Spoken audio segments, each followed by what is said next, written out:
खुशामदीद, आदाब आप सबको हमारी तरफ से हो। प्रोग्राम आप देख रहे हैं जी इस वक्त सलाम जेके। मैं हूं आपका मेज़बान अशफाक गौहर। आज 8:35 का वक्त हुआ चाहता है। हस्बे वादा आपके सामने सुबह सुबह आते हैं और कोशिश करते हैं कि आपको बाखबर करें जम्मू कश्मीर और मुल्क की अहम तरीन सुर्खियों से, ख़बरों से, तज्जियों से और तबसरों से। आज 9 तारीख है, 9 दिसंबर सन 2022 है और हस्बे वादा आज भी प्रोग्राम के तय फॉर्मेट के हिसाब से ही प्रोग्राम को आगे बढ़ाया जाएगा।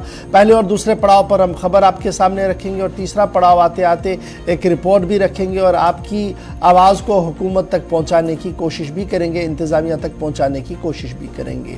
कल दिन में और कल रात भर काफ़ी सियासी हलचल हुई है, कुछ अहम तरीन फैसले हुए हैं। उन फैसलों की अक्कासी आप तक करने की कोशिश करेंगे, उसका मतलब माने समझाने की कोशिश करेंगे, समझने की कोशिश करेंगे, इस उम्मीद के साथ कि टेलीविज़न चैनल के साथ साथ आप हमारा साथ देंगे जी। हमारी ऑफिशियल सोशल मीडिया प्लेटफॉर्म्स पर, यानी फेसबुक पर, यूट्यूब पर, ट्विटर पर, इंस्टाग्राम पर, कू पर, हर तरफ से आप हमारा साथ देंगे, क्योंकि 24/7 गुलिस्तान न्यूज़ का ये वादा है कि खबर तह तक आपको हर पल दिखानी भी है, बतानी भी है और आपका फीडबैक भी लेना है। और फीडबैक के लिए आप याद रखिएगा, राब्ता साइटों पर भी आप आ सकते हैं और बराह रास्त हमें ऑफिशियल मेल पर मेल करके अपनी बात से ज़रूर रोशनास करिएगा। प्रोग्राम के तय फॉर्मेट के हिसाब से सबसे पहले आपको बताते हैं हिस्ट्री ऑफ द डे, और हिस्ट्री ऑफ द डे याद दिलाते हैं हर दिन आपके सामने रखते हैं मेरे साथी आसिफ रशीद। खुशामदीद, गुड मॉर्निंग, बहुत बहुत स्वागत। इस्तकबाल आप सभी का प्रोग्राम सलाम जी के आप देख रहे हैं दिल्ली के स्टूडियो से बराह रास्त। 8:38 हुआ चाहते हैं। प्रोग्राम का आगाज करेंगे हिस्ट्री ऑफ द डे के साथ। इतिहास में आज का दिन खास क्यों है, क्यों इस पर बात करना ज़रूरी है, और दिसंबर ये जो आखिरी महीना चल रहा है साल 2022 का, आज 9 तारीख है, 9 तारीख पर बात करना क्यों ज़रूरी है। सबसे पहले प्रोग्राम की शुरुआत में ये आपको बताते हैं इतिहास के पन्नों में आज का दिन खास क्यों है। 1825 से 57 की जो जंग आज़ादी थी या जो जद्दोजहद रही है इस दौरान, उसमें अजीम सिपाही राव तुलाराम जिनने मुल्क के लिए कुर्बानी दी, आज़ादी की लड़ाई में लंबी लड़ाई इन्होंने भी लड़ी, उनकी पैदाइश आज के दिन हुई थी। उन्हें आज के दिन याद किया जा रहा, उनकी खिदमात को। जंग आज़ादी में जितने भी हीरोज़ थे उनमें सबसे आगे रहने वालों में से एक राव तुलाराम भी थे। 1917 में आज ही के दिन तुर्की के फौजियों ने यरूशलेम को बरतानवी फौज के कब्जे से निकाला था, हटाया था या कब्जा खत्म किया था। 1625 में आज के दिन हॉलैंड और इंग्लैंड ने फौजी मुआहदे पर दस्तखत किए थे। और इसके अलावा आज के दिन 1941 में चीन ने जापान, जर्मनी और इटली के खिलाफ जंग का ऐलान किया था। इन 3 बड़ी ताकतों के खिलाफ 9 दिसंबर को साल था 1941।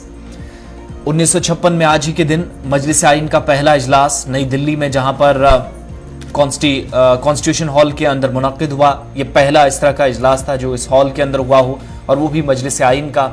1946 में आज के दिन, साल 1987 में फ़लस्तीन की गजा पट्टी में पहली बार आज के दिन जो फसाद था वो भड़का, क्योंकि पहली मरतबा इजराइलियों की जानिब से यहाँ पर इस तरह का इक़दाम किया गया था या कुछ बस्तियों को बसाने की कोशिश हुई थी, जिसके बाद यहाँ पर लोग बाहर सड़कों तक निकल आए थे। 2006 में 16 बरस कबल आज के दिन पाकिस्तान ने हितफ 6 मिसाइल का तजुर्बा किया, यानी पाकिस्तान के जो साइंसदान है उनका कारनामा साल 2006 में आज के दिन वो बेहतर तरीके से अंजाम देने में कामयाब रहे। इसके अलावा 9 दिसंबर की तारीख बताती है कि 2012 में मॉस्को में एक तैयारा हादसे का शिकार हुआ, 7 अफराद हलाक हुए और हादसे का सबब जो है वो तकनीकी खराबी बताई गई थी 9 दिसंबर 2012 को। तो ये अहम और जो बड़े पॉइंट्स थे वो आज की तारीख में थे हिस्ट्री ऑफ द डे में, हिंदुस्तान और आलमी तारीख में। अब प्रोग्राम का आगाज करेंगे खबरों के साथ। आज सबसे पहले जम्मू कश्मीर आपको लिए चलेंगे, खास खबर वहीं से शुरुआत करते हैं और बड़ा अपडेट भी है। आगाज जम्मू कश्मीर की खबरों के साथ। चलिए जनाब, जम्मू कश्मीर की खबरों से जब हम शुरुआत आज की कर रहे हैं तो आपको बताते हैं कि आज एक इम्तिहान होने वाला था और उस इम्तिहान को फिलहाल रोक दिया गया है। और ये रोक जम्मू कश्मीर इंतज़ामिया की तरफ से नोटिफिकेशन जारी कर दी गई है, लेकिन इसके पीछे अदालत का एक बड़ा फैसला सामने आया है। और ये मामला है जी सब इंस्पेक्टर पोस्ट की भर्तियों के हवाले से इम्तिहान होने वाला था आज, और आज कंप्यूटर टेस्ट जो सीबीटी आज होने वाला था फॉर एसआई पोस्ट, उसे पोस्टपोन कर दिया गया है। हुकूमत की तरफ से नोटिफिकेशन जारी रात देर गए कर दी गई है। और दरअसल हाई कोर्ट की तरफ से इस एग्जामिनेशन को, जो जम्मू कश्मीर लद्दाख का जो कॉमन हाई कोर्ट है, उसकी तरफ से इस इम्तिहान को रोकने और इसको फिलहाल पोस्टपोन करने की बात सामने रखी गई थी। और यह भी साफ कहा गया था कि जो इम्तिहान एसएसआरबी की तरफ से लिया जा रहा है, इसमें उसी कंपनी को किस तरीके से दोबारा से सामने रखा गया है जो ऑलरेडी सवालों के घेरे में है। और इस तरीके से कोर्ट ने यह भी कहा कि जो मुश्तबह कंपनी है उसके ये जो कॉन्ट्रैक्ट्स हैं उनको कॉश किया जाए और साथ साथ एक पैनल बनाया जाए जी रिटायर हाई कोर्ट जज की सरबराही में, जो ये देखे कि Jammu Kashmir service selection board के अंदर जो इरेगुलरिटीज हुई है, इलीगल चीज हुई है, दोनों अल्फाज का इस्तेमाल हुआ है। इरेगुलरिटीज का भी इस्तेमाल हुआ है और इलीगल चीज का भी इस्तेमाल हुआ है कि किस तरीके से ये अवार्ड्स बनाए गए कॉन्ट्रैक्ट के उस कंपनी के नाम जहां पर पहले ही कई खदशात और सवालात है। इसलिए रिटायर हाई कोर्ट की जज की सरबराही में कमेटी बनाई जाए जो सिफारिश करेगी कि इस पूरे मामले में देखेगी कि क्या कुछ हुआ है। ये अल्फाज और ये रिमार्क्स उस वक्त सामने आए हैं जब आज इम्तिहान होने वाला है और इम्तिहान होने से पहले ही उस अर्जी पर यह समाअत हुई थी जो अर्जी मुख्तलिफ नौजवानों की तरफ से Jammu Kashmir Ladakh common high court के अंदर दी गई थी। लैंडमार्क जजमेंट इसको माना जा रहा है और इस जजमेंट के अंदर जो लगातार पिछले कई महीनों से हम सुन रहे थे कि एक फेवरेटिज्म की बात हो रही थी, अनफेयर मीन्स की बात हो रही थी और दीगर चीजें चल रही थी, उसमें इसको शफाफ बनाने के लिए, उसको बेहतर बनाने के लिए ये जजमेंट जो है ये लैंडमार्क जजमेंट माना जा रहा है उस प्रीमियर रिक्रूटमेंट एजेंसी के लिए जो इस वक्त जम्मू कश्मीर के अंदर रोजगार फराहम करती है, that mean service selection board. याद रखिएगा, जूनियर इंजीनियर सिविल जल शक्ति department, sub inspector home department और दीगर भर्तियों को लेकर काफी सुर्खियां पिछले 1-1.5 साल के दौरान हम देख रहे हैं बनी है और उस 1-1.5 साल के दौरान सर्विस सिलेक्शन बोर्ड की कारकर्दगी पर भी सवालिया निशान उठे हैं। ताहम कोर्ट ने कल तमाम तर मामलात को सुनने के बाद, तमाम बातों को ध्यान में रखने के बाद इस बात का फैसला लिया है कि सर्विस सिलेक्शन बोर्ड इस इम्तिहान को नहीं करेगा जी। जिस तरीके से कॉन्ट्रैक्ट दिए गए हैं उनको फिलहाल कॉश किया जाएगा और रिटायर हाई कोर्ट जज की सरबराही में कमेटी बनाई जाएगी और वो इस बात की तहकीक करेगी कि मेसर्स एप्टेक लिमिटेड जो ब्लैक लिस्टेड कंपनी एक है उसको किस तरीके से सीबीटीएम यानी कंप्यूटर बेस्ड टेस्ट मॉडल इम्तिहान देने की बात रखी गई है। इस पर जो है वो अपनी डिटेल इन्वेस्टिगेशन करेंगे। और जस्टिस वसीम सादिक नगराल साहब ने पिटिशन को कल सुना है, जिसके बाद ये बड़ा फैसला लिया गया है कि मेसर्स एप्टेक लिमिटेड जो ब्लैक लिस्टेड माजी में भी रही है उसको किस तरीके से ये काम दिया गया है, इसकी तहकीकात हो। यानी सरकार के लिए भी एक सवालिया निशान है और उसके बाद सर्विस सिलेक्शन बोर्ड पर भी सवालिया निशान है। और अदालत ने कल अपना मौक़िफ़ साफ करते हुए इंतजामिया को इस बात का हुक्म दे दिया कि आज का होने वाला इम्तिहान जो है, जो कंप्यूटर बेस्ड टेस्ट होने वाला है, इसको नहीं लिया जाए, इसको पोस्टपोन किया जाए। सीधे श्रीनगर हिलाल हमारे साथ ज्वाइन कर चुके हैं जी फोन लाइन पर। हिलाल, बहुत शुक्रिया जी ज्वाइन करने के लिए। मोटी मोटी चंद बातें हमने अपने नाजरीन के सामने रख दी कि आज सब इंस्पेक्टर की भर्ती के हवाले से जो कंप्यूटर टेस्ट देना था उसको लेकर ऑनरेबल कोर्ट ने अपना बड़ा लैंडमार्क जजमेंट सुनाया है। और ये जजमेंट सिर्फ उसके लिए नहीं है बल्कि सर्विस सिलेक्शन बोर्ड जो एक क्रेडिबल इदारा एक जमाने में माना जा रहा था, उसकी क्रेडिबिलिटी भी दांव पर है। एक तरफ से सीबीआई जो लगातार इन्वेस्टिगेशन कर रही है और हमारे पास ये भी इतलात है कि पुलिस भर्ती और ये दीगर मामलों को लेकर फॉर्मर आईएएस अफसर और कुछ और लोगों की गिरफ्तारी हो सकती है, क्योंकि जिमनी चार्जशीट चंद दिनों के अंदर आनी है, उसमें उन लोगों की गिरफ्तारियां भी हो सकती है। अभी यह मामला इन्वेस्टिगेशन में ही और दोबारा से ऑनरेबल कोर्ट ने ये जो हुक्मनामा जारी किया है इसके अंदर मोटी मोटी क्या कुछ और बातें लिखी गई हैं और ओवरऑल इसका किस तरीके से इंपैक्ट ग्राउंड पर आप देख पा रहे हैं? बिल्कुल गौहर, जैसा कि आपने खुद ही कहा कि ये ऑनरेबल कोर्ट का एक लैंडमार्क डिसीजन है और इस डिसीजन से न सिर्फ जम्मू कश्मीर की जो लेफ्टिनेंट गवर्नमेंट इंतजामिया है उसकी क्रेडिबिलिटी अब दाव पर लगी है, बल्कि जो एतबारियत SSB पर था, सर्विस सिलेक्शन बोर्ड पर था, वो एतबारियत जो है वो खत्म हो चुकी है। क्योंकि ये डिसीजन ठीक उस वक्त आ जाता है जब इसी इदारे के, जब इसी SSB की 3 रिक्रूटमेंट को कैंसिल किया जाता है इस बुनियाद पर कि वहां शफाफियत नहीं थी, वहां पर बदनवानियां हो रही थी, वहां पर रिश्वतखोरी हो रही थी, वहां पर लाकानूनियत थी और कानून को ताक पर रखकर या बदनवानियां करके उन 3 रिक्रूटमेंट्स को अंजाम दिया गया था। और उसके बाद सरकार की जानिब से ये दावा और बुलंदबांग दावा कि अब जो रिक्रूटमेंट हो जाएगी वो साफ शिफाफ तरीके से हो जाएगी। उसके बाद नोटिफिकेशन निकलता है और लेफ्टिनेंट गवर्नर की जानिब से ऐलान किया जाता है कि नवंबर-दिसंबर के महीने में ये एग्जाम जो है कंडक्ट किए जाएंगे और एग्जाम अब बाज़ाब्ता तौर पर कंडक्ट भी किए जा रहे थे और उसके लिए बाज़ाब्ता नोटिफिकेशन जो है निकल चुका था। लेकिन उससे पहले ही इस तरह की तलवार गिरना, ये तलवार न सिर्फ SSB पर है बल्कि ये जम्मू कश्मीर सरकार की जो अभी लेफ्टिनेंट गवर्नर इंतजामिया है उसकी क्रेडिबिलिटी पर भी तलवार है। क्योंकि पब्लिक के अंदर ये नोशन दिया गया था कि जो पिछली रिक्रूटमेंट थी वो साफ शिफाफ तरीके से नहीं हुई थी, ट्रांसपेरेंसी के साथ नहीं हुई थी। अब जो रिक्रूटमेंट हो जाएगी ये बड़ी साफ शिफाफ तरीके से हो जाएगी। लेकिन जिस MS एपटेक प्राइवेट लिमिटेड को ये ठेका दिया गया था, जिसको ये असाइन किया गया था, ये एग्जामिनेशन SI का, वो ब्लैकलिस्ट है 3 रियासतों के अंदर और उस पर दिल्ली के ऑनरेबल कोर्ट की जानिब से 10 लाख रुपए का जुर्माना भी है और उस पर इस तरह की बदनवानियां करने का इल्जाम भी है। और 3 स्टेट्स ने, राजस्थान और उसके साथ साथ यूपी और उसके साथ साथ नई दिल्ली की जानिब से उसे ब्लैकलिस्ट किया गया था। और उसके बाद क्या जरूरत थी, और जब आपने लोगों के अंदर ये चीज डाल दी कि अब शफाफियत के साथ, अब ट्रांसपेरेंसी के साथ आपके एग्जाम किए जाएंगे, हक वाले को हक मिलेगा, और उसके बाद आप एक ब्लैकलिस्ट कंपनी को ये ठेका देते हैं, उससे जम्मू कश्मीर इंतजामिया और उसके साथ साथ SSB की जो क्रेडिबिलिटी है वो बिल्कुल खत्म हो चुकी है। एतबारियत जो है वो उन नौजवानों के अंदर खत्म हो गई है जो बेरोजगार है, पढ़े लिखे हैं। क्योंकि जो क्राइटेरिया, जो हलफनामा इस कंपनी ने SSB के सामने दायर करना था और जो क्राइटेरिया रखा गया है कि कोई भी NOC आपको होनी चाहिए हर स्टेट से कि आप किसी भी स्टेट से ब्लैकलिस्ट नहीं है। आखिर SSB ने उसको पास कैसे किया जब उसको ये पता था कि इस पर honourable high court of Delhi का जजमेंट भी है, जब आपको पता था कि इस पर यूपी सरकार की जानिब से डिसीजन भी है और उसके साथ साथ राजस्थान सरकार की जानिब से भी ब्लैकलिस्ट किया गया है, तो उसके बाद इसे कैसे ये ठेका दिया गया, उस पर सवालात उठने अब शुरू हो चुके हैं और इस पर अब मेरे ख्याल से जम्मू कश्मीर के अंदर सियासी बहस भी अब शुरू हो जाएगी।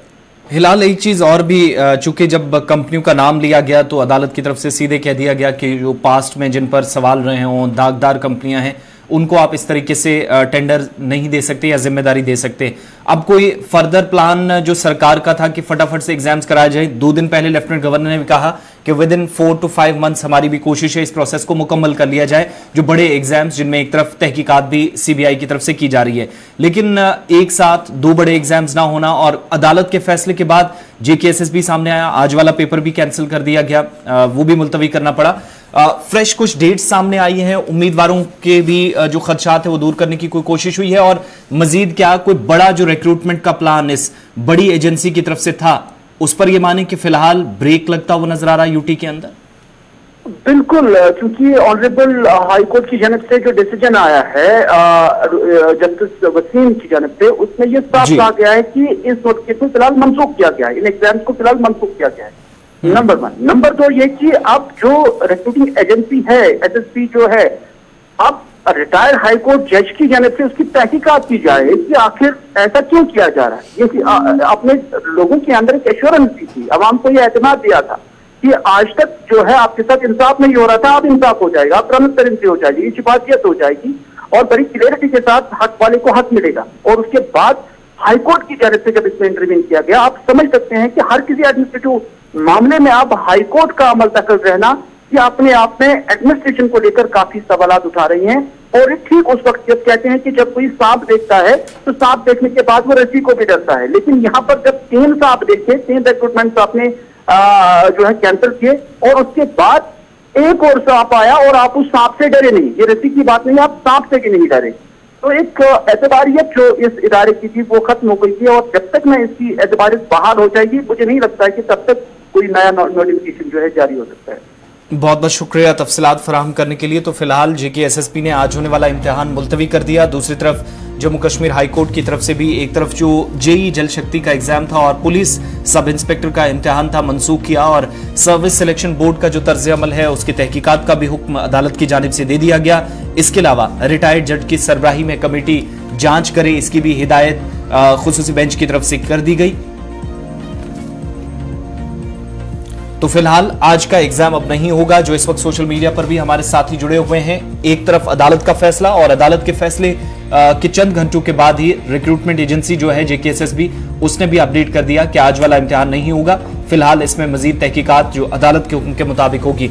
अब खबरें और भी हैं, कुछ बड़े बयानात हैं वो भी बताएंगे, लेकिन आपको ये भी बताएं कि जम्मू कश्मीर के अंदर मौजूदा सलामती सूरत हाल पर जहां मरकज से लेकर जम्मू कश्मीर तक एक के बाद एक कमेंट्स आ रहे हैं। गुज़श्ता रोज से या पिछले 24 घंटों के दौरान भी बहुत सारी ऐसी सरगर्मियां हुई हैं यूनियन टेरिटरी के अंदर, और कुछ बड़े बयानात जम्मू कश्मीर की मौजूदा सूरत हाल पर आए हैं। और इस बार जो बयानात हैं, लेफ्टिनेंट गवर्नर मनोज सिन्हा के अलावा एक और रियासत के गवर्नर जो जम्मू कश्मीर में मेहमान बनकर गए थे, उनके कुछ बड़े बयानात सामने आए। और ये वो गवर्नर हैं जो केरला के मौजूदा गवर्नर हैं आरिफ मोहम्मद खान साहब, जिनका जो सुर्खियों में अपने बयानात की वजह से रहते हैं। और कल जम्मू के अंदर एक बड़ी तकरीब हुई और बतौर मेहमान खुसूसी इस तकरीब में वो शिरकत कर रहे थे। जम्मू कश्मीर से लेकर कन्याकुमारी तक मुल्क के अंदर मौजूदा जिस तरीके से सियासत चल रही है उस पर भी उन्होंने एक के बाद दीगर तबसरा किया, कमेंट्स किए, और कुछ अहम सलाह मशवरे मौजूदा सियासतदानों को भी उनकी जानिब से दिए गए हैं। साबिक मरहूम विलायती पसंद लीडर सईद अली गिलानी का नाम लेते हुए कहा कि गिलानी ईरान से आए थे और जो लोग अपना घर बार छोड़कर दूसरे मुल्क में पनाह गुज़ीर हो जाएं, समझ लीजिएगा कि वो कानून और मौजूदा निज़ाम से किस तरीके से बगावत वहाँ कर रहे होते हैं कि वो वहाँ से फिर कर दूसरे मुल्कों में जाते हैं, इसलिए उन्हें दूसरे मुल्क का कोई भी ये पता नहीं होता है। ना सीधे सीधे से हमला था कि जनाब ये जो गिलानीज है, सईद से, ये बाहर से आए हुए हैं और इनको भारत की जो सालमियत है, भारत का जो मिठास है, भारत की जो यकजहती है, उसके बारे में कोई भी पता नहीं है। और यही वजह है कि कई बार वो इलाहिदगी पसंदी और शिद्दत पसंदी के उस रुझान की ओर चले जाते हैं, जिसकी वजह से हालात कई बार बिगड़ते हैं। सईद अली गिलानी का नाम भी कल उन्होंने लिया और साफ कर दिया कि गिलानीज ईरान से आए हैं और उन्हें भारत के बारे में कुछ भी नहीं पता, लेकिन हमेशा भारत को तोड़ने की कोशिशों में लगे रहते हैं। इसके साथ साथ जहां कल उन्होंने इस बात की ये बात बताई, वहीं पर इस बात पर भी जोर दिया कि भारत एक ऐसा मुल्क है जहां पर हिंदू, मुस्लिम, सिख और क्रिश्चियन एक साथ रह रहे हैं और जम्मू कश्मीर एक ऐसी मिसाल उसकी बहुत पहले ही कायम कर चुका है। इस मौके पर जहां आरिफ मोहम्मद खान ने खिताब किया, रियासत यूनियन टेरिटरी के लेफ्टिनेंट गवर्नर मनोज सिन्हा ने भी इस मौके पर खिताब करते हुए इंतजामिया की तरफ से उठाए गए इकदाम, माइनॉरिटीज को लिए जाने वाले जो मुराद है, इस पर तफसीली रोशनी डालते हुए कहा कि हुकूमत हर सतह पर हर मुमकिन कदम उठा रही है ताकि अक़लियतों के तहफ़्फ़ुज़ को यकीनी बनाया जाए। ताहम आरिफ मोहम्मद खान के बयान के बाद वादी के अंदर सियासत काफी ज्यादा गर्म है। या जो राजनीति में आते हैं उनका ये फर्ज है कि वो बड़ी से बड़ी कुर्बानी देने के लिए तैयार है। उन्हीं को आना है जिन्होंने अपने आप को समर्पित, जिनके पास संस्कार की दौलत, जिन्होंने अपने आप को समर्पित किया है विद्या के अर्जन में, और जिन्होंने अपने अंदर ये क्षमता विकसित की है कि वो हर प्रकार के लोगों को समदृष्टि से देख सके। उन्हीं का अधिकार है कि वो राजनीति में आए, या राजनीति में आए तो उनके लिए यही आचरण। ये भारत की कल्पना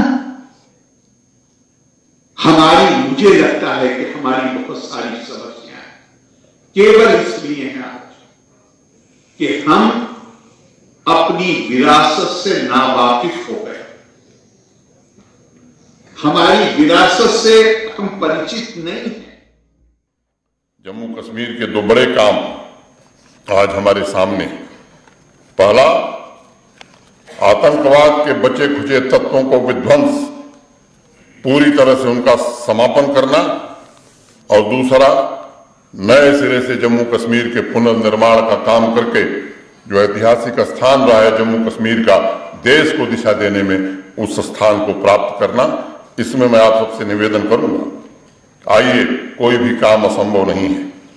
ऐसा हम करें जिससे हमारी राष्ट्रीय एकता, सांस्कृतिक चेतना तथा समाज के ताने बाने को कभी नुकसान न पहुंचे।